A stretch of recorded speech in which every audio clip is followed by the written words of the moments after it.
আমার জীবনের ইতিহাস আপনারা জানেন না। আমার 13 বছর বয়সে বাবা গেল, 15 বছর বয়সে মা গেল।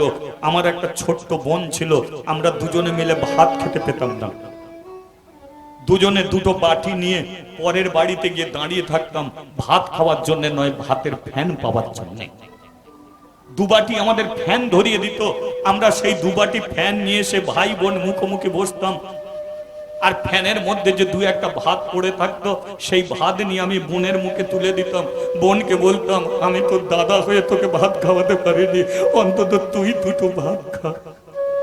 আমার বোন সঙ্গে সঙ্গে সবকিছু ফেলে দিয়ে আমার বুকে জড়িয়ে পড়তো। দাদা বাবা মা মরে গেল বলে আমরা ভাত পর্যন্ত খেতে পাইনি। সামনে একটা মুদি দোকান ছিল, ছোট্ট বোন, পয়সা ছিল না, দোকানদারের হাতে পায়ে ধরে বলতো, আমাকে একটু চাল ডাল একটু আলু দাও না, আমরা ভাত খাবো। দোকানদার ব্যাগ ছুঁড়ে ফেলে দিত, ছোট্ট বোনটাকে গালাগালি দিত। আমার ওই বোন কাঁদতে কাঁদতে ঘরে আসতো। আমি বলতাম, কাঁদছিস কেন? বলে, দোকানদার গালাগালি দিয়েছে, খুব গালাগালি করেছে। আজকে আমি কীর্তন করছি, এটা আমার গর্বের কথা না। আজকে আমাকে পেতে গেলে 1 বছর আগে থাকতে আমাকে বুক করতে হবে, তবে আপনি আমাকে পাবেন। কিন্তু এমন একটা দিন গেছে যে কীর্তনী করার জন্য কত কমিটি মানুষের হাতে পায়ে গিয়ে ধরেছি যে, দাদা আমাকে একটুখানি কীর্তন করার সুযোগ দাও না, আমাকে 50 টাকা দেবে, 100 টাকা দেবে, আমি এমনি ভিক্ষে চাইবো না, একটু কীর্তন করবো, আমাকে 100 টাকা দেবে, আর ভাই বোন দুজনে মিলে একটু ভাত খাবো গো, একটু। কত মানুষ সুযোগ দিয়েছে, কত মানুষ গালাগালি করে সরিয়ে দিয়েছে। যেদিনকে কীর্তন করব সেদিনকে আনন্দ। বাড়িতে এসে বোনকে বলতাম, কালকে ভাত খাবো। কেন দাদা? কীর্তন করব আজকে। বোন সকালবেলা পরের বাড়ি থেকে 8 বাটি মুড়ি ধার করে আনবে, বৌদি 8 বাটি মুড়ি দাও না, দাদা কীর্তন করতে যাবে, সকাল থেকে কিছু খেতে পারে। ওই ছোট্ট বোনটা 8 বাটি মুড়ি ধার করে আনতো, আমাকে খেতে দিয়ে বলতো, তুই খা, আজ আমি আর খাবো না, কালকে কান করে এলে ভাত খাবো দুজনে। ভগবান আজকে সেই জায়গা থেকে আমাকে এই জায়গায় দাঁড় করিয়েছে। আজকে ভগবান আমাকে কি দেয়নি? টাকা পয়সা, বাড়ি গাড়ি সবকিছু দিয়েছে ভগবান। আজকে আমি পশ্চিমবঙ্গের বাইরেও কীর্তন করে বেড়াই। আমি কোনোদিন বাড়িতে বসে থাকি না, কীর্তন আমি করে বেড়াই। কিন্তু ভগবান, আমি এক সময় ভাত খেতে পাইনি, ভগবান আমাকে এই জায়গায় দাঁড় করিয়েছে। তাহলে ভগবানের কাছ থেকে আমি কি চাইব? এখন ভগবানের কাছ থেকে একটা জিনিসই চাই, সেটা হচ্ছে আমার মৃত্যু। যেখানেই আমি কীর্তন করতে যাই, কীর্তন করতে আসার আগে আমার মৃত্যুটাকে প্রার্থনা করে নেই যে, ভগবান তুমি যদি এই হরিবাসরে আমার মৃত্যু দাও, এতে আমার কোনো দুঃখ নাই। তবে এইটুকু প্রার্থনা, তুমি যে কোনো হরিবাসরে তুমি আমার মৃত্যু দিও। কারণ হরিবাসরে হাজার হাজার কৃষ্ণ ভক্ত থাকবে, আর তাদের কাছে যদি আমি একবার মরে যেতে পারি, তারাই আমাকে ভগবানের কাছে পৌঁছে দেবে। আমি আবার মানুষ হব, আবার আমি একদিন 2 হাত তুলে বলতে পারবো, এটাই গৌরে প্রেমানন্দে হরি বল, হরি বল। তাই জীবনে প্রার্থনা করো মৃত্যুকে, যেটা আপনার জীবনে আসবেই। আমার স্ত্রী মরে গেছে, আমি 1 ফোঁটা কাঁদিনি কেন? কারণ আমার স্ত্রী তুলসী তলায় মরেছে। এর চেয়ে ভাগ্যবতী মেয়ে আর কি হতে পারে? আমার স্ত্রী তো ভগবানের কাছে যাচ্ছে, আর যে ভগবানের কাছে যায় তাকে আমি কেঁদে বিদায় দেবো কেন? তাই আমার স্ত্রীর অল্প বয়স, মরে গেছে, কোনো দুঃখ নেই, কিন্তু আমার স্ত্রী যে ভগবানের কাছে যাচ্ছে, এটাই আমার বড় আনন্দ। তাই আমার স্ত্রীর পায়ের ধুলো মাথায় তুলে নিয়ে বলছি, ওগো মাতৃর মা, তুমি তুলসী তলায় গেলে, আমিও শিবের পূজারী, আমাকে আশীর্বাদ করো, আমিও যেন একদিন শিবের চরণে মাথা রেখে মরে যেতে পারি। হরি বল, হরি বল। তুমি আগে চলেছ,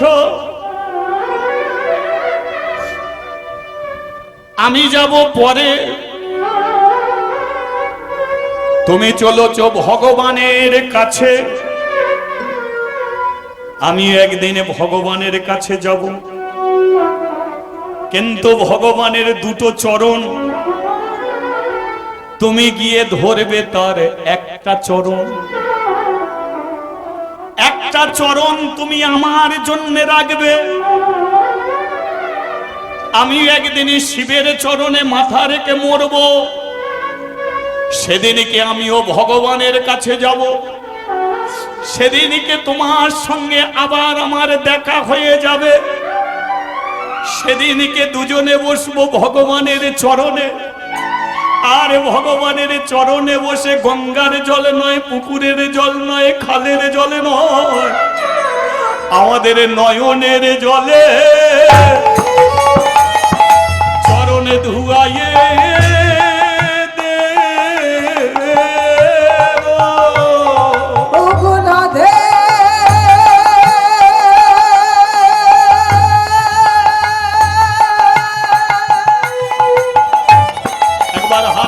ভগবানকে জানান হরি বল।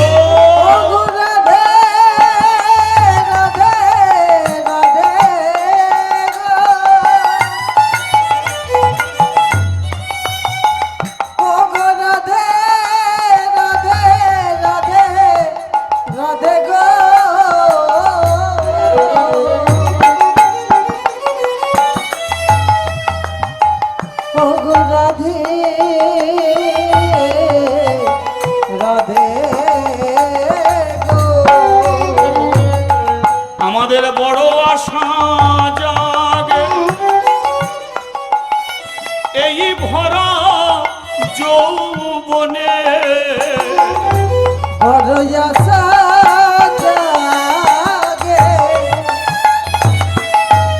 এই ভরা যৌবনে, আমরা মিলিব প্রভুর সনে। বড় আশা জাগে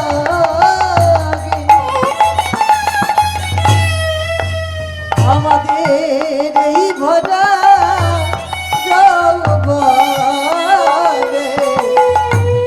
আমরা মিলিব প্রভুর সনে। আমাদের মিলন হবে কত দিনে, আমাদের মিলন হবে বলো কত দিনে। আমাদের বড় আশা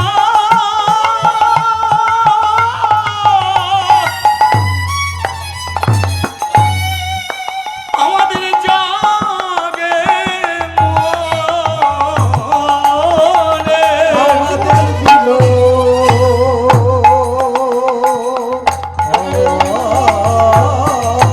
হবে বলো কত দিনে। তুমি চলেছ ভগবানের কাছে, আমাদের এই মিলন আশীর্বাদ করো রে। তুমি চলেছি ভগবানের কাছে, এই আশীর্বাদ করব রে। আমি আর তো কিছু চাই না রে। আমাদের মিলন হবে কত দিনে, সেই আশাতে বসে আমাদের মিলন হবে কত দিনে, রাধে রাধে রাধে বলে মিলন হবে কত দিনে, গোবিন্দ তোমার হলাম বলে, মিলন হবে কত দিনে, কৃষ্ণ কৃপা করো বলে। মিলন হবে কত দিনে। আমি আর তো কিছু চাই না, আরে হরি হরি। হরি বলে আর তো কিছু চাই না, হরি হরি বলে আর তো কিছু চাই না, আমাদের মিলন হবে বলো কত দিনে। অনেকক্ষণ জয়ধ্বনি তোলেননি, বলিয়ে রাধা রমনে কি জয়। কাশীতে সবচেয়ে বড় একটা শ্মশান, যে শ্মশানে একটা রাজা মরা পোড়াতো, একজন রাজা মরা পোড়াতো, একজন রাজা হয়ে মরা পোড়ানোর কাজ নিয়েছিল। রাজার নাম আপনারা চেনেন, যিনি হলেন দানবীর রাজা, কে জানেন? হরিশচন্দ্র। রাজা হরিশচন্দ্র ওই কাশীর শ্মশানে মরা পোড়াতো। সেই শ্মশানে পোড়ানো হলো কাকে? মাদ্রির মাকে। বাড়িতে ছিল তিনজন, স্বামী, স্ত্রী আর বাচ্চা মেয়ে মাদ্রি। স্ত্রী মরে গেল, রয়ে গেল বাড়িতে বাবা আর মেয়ে। পূজারী চিন্তা করলো যে আমি তো ভোর 5টার সময় শিবের মন্দিরে যাই আর সন্ধে 6টায় বাড়িতে আসি, তাহলে মেয়েটাকে কে ভাত দেবে, কে রান্না করবে? মেয়েটাকে নিয়ে মন্দিরে চলে যাব। তাই পূজারী কি করলো? নিজের বাচ্চা মেয়েটাকে মন্দিরে নিয়ে চলে এলো। এবার বাচ্চা মেয়েটাকে বলে দিল, শোন মা, তোকে প্রদীপ জ্বালতে হবে না, ধূপ জ্বালতে হবে না, কিচ্ছু করতে হবে না। তাহলে বাবা কি করব? মন্দিরের চাতালে বসে শুধু হরিনাম করবে, শুধু হরিনাম। মেয়ে বলে উঠলো, কেন? আমি তোমাকে সাহায্য করব, আসন পেতে দেবো, প্রদীপ জ্বেলে দেবো, ধূপ জ্বেলে দেবো, তুমি পূজা করবে। শোন মা, পূজা এমন একটা জিনিস যেটা ভক্তিতে করতে হয়। মন দিয়ে শুনবেন, আপনাকে 24 ঘন্টা ঠাকুর ঘরে থাকতে হবে না। 24 মিনিট যদি আপনি ঠাকুর ঘরে থাকেন তো সংসারের কথা ভুলে যাবেন। যার কাছে গেছেন তার ধ্যানে আপনি থাকবেন। যখন যেমন তখন তেমন, যার সঙ্গে যেমন তার সঙ্গে তেমন, যেখানে যেমন সেখানে তেমন। ঘুমাবার সময় মন দিয়ে ঘুমাও। 4 ঘন্টা ঘুমালে তোমার শরীর ঝরঝরে হবে। খাবার সময় মন দিয়ে তুমি খাও, দেখবে খাবার তোমারও হজম হয়ে যাবে। হরি নাম শুনতে এসেছ, মন দিয়ে শোনো, তাহলে দেখবে চোখের ঘুম তোমার চলে যাবে। মন যদি চঞ্চল হয়ে যায়, আপনার উন্নতি হবে না, অবনতি হবে। আপনি রান্না করেন ভালো, কিন্তু আপনার মন চঞ্চল, আপনি তরকারিতে একবারের জায়গায় 2বার নুন দেবেন, ভালো জিনিসকে আপনি নষ্ট করে ছেড়ে দেবেন। হরি বল, হরি বল। আপনি ধারালো অস্ত্র দিয়ে কিছু কাটাকাটি করছেন, আপনার মন চঞ্চল, যেটা কাটার কথা আপনি সেটা কাটতে পারবেন না, আপনার হাত কাটা যাবে, আপনি হসপিটালে গিয়ে সেলাই নিয়ে বাড়িতে চলে আসবেন। তাই ঘুমাবার জায়গায় ঘুমাও। এখানে শোনার জায়গায় বসে আছো, শুনতে এসেছো, শুনে যাও। ঘুম যদি পাও, বাড়িতে যাও, সুন্দর বিছানায় শুয়ে পাখার বাতাসে নাক ডাকিয়ে ঘুমাও, কোনো অপরাধ নেই। কিন্তু এখানে শুনতে বসে যদি ঘুমিয়ে পড়ো, তুমি অপরাধের ভাগী হয়ে যাবে। বলি একবার রাধা মাধবে কি জয়। তাহলে মেয়েটাকে নিয়ে বলে উঠলো, শোন, মন্দিরের চাতালে বসবি, হরিনাম করবি, আমি ভক্তিতে পূজা করব। পূজারি পূজায় বসে গেল। মাদ্রি, এই দেখুন, মাদ্রি কিন্তু মন্দিরের ভেতরে ঢুকলো না, মন্দিরের চাতালে গিয়ে বসলো। কাশী গ্রামের বউ ঝিয়েরা আবার দলে দলে এলো, আর মাদ্রি তাদের সঙ্গে আবার কি হরিনামে মেতে গেল। কি চুপ করে বসে থেকে লাভ নেই, চলো আর একটু হরিনাম করে নেওয়া যাক নাকি? চলো সবাই মিলে করবো। হ্যাঁ, আজকে আবার একজন নতুন অতিথি এসেছে, বাচ্চা মেয়ে মাদ্রি। কি আনন্দ করে করব। ভজ রাধা কৃষ্ণ আমার গোপাল কৃষ্ণ, কৃষ্ণ কৃষ্ণ বলো মুখের নাম, কৃষ্ণ কৃষ্ণ বলো মুখে। ভজ রাধা কৃষ্ণ গোপাল কৃষ্ণ, কৃষ্ণ কৃষ্ণ বলো মুখে বলবার, কৃষ্ণ কৃষ্ণ বলো মুখে। ভজ রাধা কৃষ্ণ গোপাল কৃষ্ণ, কৃষ্ণ কৃষ্ণ বলো